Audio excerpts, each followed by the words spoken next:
Miss Maria Pangolina, the executive director. Good morning, Miss Maria. Half a day, Chris. Wait a second. So, are you still in your old office? I thought you guys were moving. Um, if all goes well, we'll be there October 1st. What happened? We're on a notice of stay, so we'll be in this state until possibly July 15th. So, you're saying someone So someone filed a protest on your move? that's correct. Well, Refresh my memory. Where were you guys supposed to move to? they're going to move to Oka, I believe. Right, Miss Maria? That's correct. Yeah. And then, who got mad? Was GCIC Smiling. like, you know what? We love you guys. You guys have been here forever. You're not going anywhere. Protest! Uh, so is it just something that's going to get resolved, Miss Maria? Do you or has it already been? We're going through the process. Okay. So we brought you on because we heard about this. You want to cancel the primary for? Is it for public auditor and AG? Yes. So operationally, it's spendy because in the primary election, we have to print two ballot sheets, and when you print two ballot sheets, that's double the cost. Then in counting two ballot sheets take a lot longer than counting on only one ballot sheet. So if they go on to only to the general, it'd be much more efficient. And what's the timeline on this? Is this something that has to be done at the legislative level, right? Yes, yes. And so in on June 30th of the odd year, our election comparative analysis report of the election cycle is due. So with that also is due legislative recommendations for the update of the election code of Guam. Or was that the So only? that was, sorry, sir. Was that the only recommendation you guys made, ma'am? Oh, no, no, no. We also recommended that the campaign finance reporting time or the reporting schedule be changed. Currently, with the law, the way it is, if a campaign files their organizational report, let's say the year before, they're not due another report until 10 days before the primary. The Guam Election Commission is recommending that as soon as a campaign files its organizational report, they file it as soon as they spend $250 or collect $250.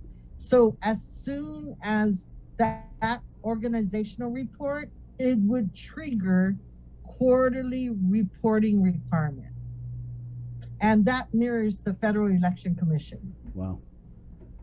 So basically, you're going to the people that you're supposed to police and asking them to help you police them more frequently. Actually, Chris, it's good for them, and it's good for them too, because the organizational report, normally when they file it, it doesn't have very much finance information. Yeah. Because either they're just opening their account and they need the organizational report, or they're just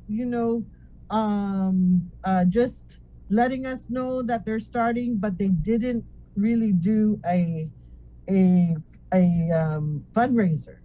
So when they file the organizational report, the Guam Election Commission, in most cases, doesn't have anything to review. So the only time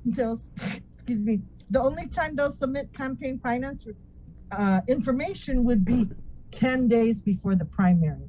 And at that time, GEC doesn't have time to review it. We don't have time to make corrections or show them that they're doing this incorrectly and correct the next report. So we are reviewing 2020 financial reports right now. Yeah, Miss Maria, you know what she's talking about, guys, is for example, the Lou and Josh campaign. I think they filed their org report for their re-election effort. Was it last year? I want to say it was last year. Maybe The year before. maybe in 2019. Right. So 2019. So once they do that, they don't have to file anything else until 10 days before the primary next year. That's correct. Right. And so the problem that creates, or not problem necessarily, is that, for example, specifically with the Lou and Josh campaign, we know that they had a big fundraiser when the same day the governor reopened the bars, but because of the way the current law is written and the reporting requirements, the Guam Election Commission won't even be able to get eyes on how much they raised, who donated, and all that stuff until 10 days before the primary. But guess what they're doing 10 days before the primary, guys?